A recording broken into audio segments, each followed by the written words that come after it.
Hier moet het nieuwe sorteer- en distributiecentrum komen, aan de zuidkant van de stad. PostNL bouwt hier een volslijn nieuw bedrijf. Mits 2013, met het kleerwezen.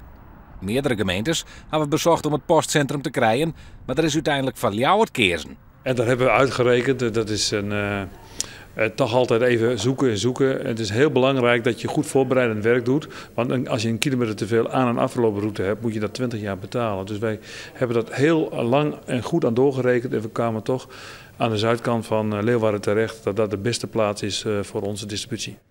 De gemeente is bot ingenomen met de komst van het centrum. Ja, dit is voor Lauwert een boppenslag. Geweldig nice dat we hier maar naar buiten komen kennen.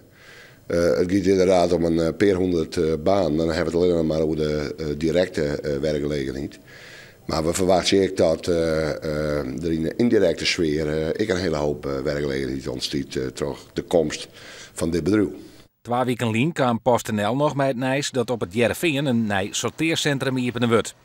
Dit is bedoeld voor brieven, wilst het bij de vestiging in Ljouwert alleen nog maar om pakketten draait. De verwachting is dat juist daar de komende jaren de groei in zit.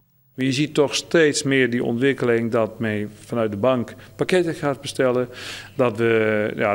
Dat ziet iedereen gebeuren. Het gaat een enorme snelheid. Je ziet zelfs mensen die zijn erover aan het nadenken om zelfs de boodschappen te gaan bezorgen. Dus alles wat je maar kunt vervoeren, kunnen wij vervoeren en gaan we vervoeren waarschijnlijk. En dus ik zie daar een hele grote toekomst voor het pakkettenbedrijf weggelegd. In het distributiecentrum gaat het voor een groot pad om sociale werkplekken en werk voor ZZP'ers. Het hele project kost het al met al een goede €10 miljoen.